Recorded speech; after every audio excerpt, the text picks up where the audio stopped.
हाय, मैं हूं नीलाक्षी तनीमा और आज हम बात करने जा रहे हैं आर्थराइटिस के बारे में। जी हाँ, आर्थराइटिस, जिसे हम गठिया के नाम से भी जानते हैं। पहले बात करते हैं कि आर्थराइटिस होता क्या है, उसके बाद मैं आपको बताऊंगी कि इसके रीज़न क्या क्या है और फिर हम बात करेंगे इसके ट्रीटमेंट के बारे में। आर्थराइटिस का मतलब है कि जॉइंट्स के अंदर इन्फ्लेमेशन होना, यानी कि जो जोड़ हैं शरीर के, उनके अंदर जलन का पैदा होना आर्थराइटिस कहलाता है, जिसकी वजह से जॉइंट पेन यानी कि जोड़ों में दर्द, जोड़ों में अकड़न और सूजन बहुत ज़्यादा होने लगती है। जैसे जैसे ये कंडीशन आगे बढ़ती जाती है, उसकी वजह से जो हमारे नॉर्मल मूवमेंट्स हैं बॉडी के, उसमें भी तकलीफ होने लगती है और यहाँ तक कि रोगी का चलना भी बहुत ज़्यादा मुश्किल हो जाता है। और अगर वो चलते हैं तो एक कराह ज़रूर साथ में निकलती है। अब बात करते हैं कि ये होता क्यों है, क्योंकि जब हम ये जान पाएंगे कि आर्थराइटिस होता क्यों है, तो शायद हम ज़्यादा बेहतर तरीके से इसके सिम्टम्स को और इस इन्फ्लेमेशन को कंट्रोल कर पाने में समर्थ होंगे। आर्थराइटिस होता है अनहेल्दी लाइफस्टाइल की वजह से या पूरा लाइफस्टाइल की वजह से, जब हमारे दिन के खाने का और सोने का रात को कोई पता नहीं होता और कितना हम खा रहे हैं, किस मात्रा में खा रहे हैं, इन चीज़ों का पता नहीं होता है, तो शरीर के अंदर एसिडिक कंडीशंस जो है वो बढ़ने लगती हैं, जिसकी वजह से जो लंबे समय तक चलती हैं तो आर्थराइटिस में कन्वर्ट हो जाती हैं। उसके साथ और कोई रीज़न है, वो हो सकता है वाटर इनटेक कम होना, या लेस वाटर इनटेक एक बहुत बड़ा रीज़न है आर्थराइटिस होने का। ये थे रीज़न आर्थराइटिस के। और अब हम बात करते हैं ट्रीटमेंट की।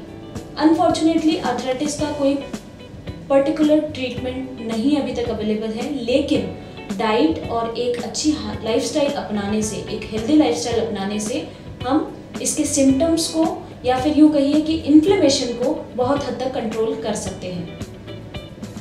तो चलिए अब मैं आपको बताती हूँ कि क्या क्या चीज़ें खाने से और किन किन चीज़ों से दूर रहने से आप आर्थराइटिस से सिम्टम्स को बहुत हद तक कम कर सकते हैं। पहली चीज़ ये कि अपनी एक हेल्दी लाइफस्टाइल मेंटेन करिए। अपने सोने और उठने का समय निश्चित करें, एक्सरसाइज करें, अपने आप को एक्टिव रखें और पॉजिटिव थॉट्स को अपनाएं, क्योंकि स्ट्रेस या नेगेटिव थॉट्स जो है वो नेगेटिव हार्मोन्स को रिलीज करती हैं। नेगेटिव हार्मोन्स वो होते हैं जो कि हमारी बॉडी को अफेक्ट करते हैं इस तरीके से कि उनके अंदर इन्फ्लेमेशन की जो कंडीशन होती है बॉडी में, वो इंक्रीज हो जाती है। जैसे कि कोर्टिसोल, जो कि स्ट्रेस हार्मोन के नाम से जाना जाता है, जब वो बॉडी के अंदर एक लेवल पे इंक्रीज होने लगता है तो ये आर्थराइटिस को बुलावा देता है। इसके साथ वाटर इनटेक का बहुत ज़्यादा ध्यान रखना है, क्योंकि water is the prime necessity of human. इस चीज़ का हमें बहुत ज़्यादा ध्यान रखना है कि हम समय समय पर पानी पिए। ये चीज़ ध्यान रखिएगा कि रात को सोने से पहले ज़्यादा पानी नहीं पीना है, कम से कम 1 घंटे पहले आप पानी पिए, लेकिन पूरे दिन के दौरान आप अपना पानी का इंटेक बिल्कुल सही रखें। उसके अलावा खाने में आपको क्या क्या चीज़ें इंक्लूड करनी है। अगर आप नॉन वेजिटेरियन हैं तो आप फिश ऑयल रिच चीज़ें जो हैं वो खा सकते हैं, जिनमें ओमेगा 3 फैटी एसिड प्रेजेंट होता है। ऑयली फिशेस में आप साल्मन, सार्डाइन, मैकरेल, ये सभी चूज़ कर सकते हैं। अगर आप वेजिटेरियन हैं तो आप फ्लैक्स सीड्स और वॉलनट्स यानी कि अखरोट का सेवन कर सकते हैं अपना ओमेगा 3 इंटेक ठीक करने के लिए। ओमेगा 3 फैटी एसिड्स जो होते हैं वो बॉडी के इन्फ्लेमेशन को रिड्यूस करने में हेल्प करते हैं। उसके साथ होल ग्रेन्स यानी कि साबुत अनाज या दालें जो हैं उनको ज़्यादा प्रेफर करें और प्रोसेस्ड फूड कम से कम खाएं, क्योंकि जब इनका डाइजेशन होता है और मेटाबोलाइज होते हैं बॉडी में तो ये एसिड को ज़्यादा प्रोड्यूस करते हैं।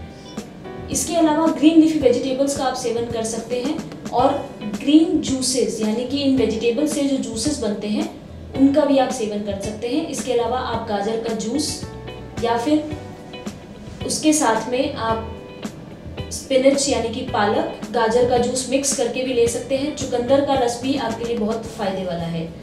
इसके अलावा फ्रेश फ्रूट का सेवन भी आप कर सकते हैं। ये सभी चीज़ें ध्यान में रखकर आप आर्थराइटिस के सिम्टम्स को कंट्रोल कर सकते हैं और धीरे धीरे एक हेल्दी लाइफस्टाइल अपनाने से आप बहुत हद तक जोड़ों के दर्द से, उनकी सूजन से निजात पा सकते हैं। और भी बातें होंगी न्यूट्रिशन से रिलेटेड। फिलहाल के लिए इतना ही। Thank you.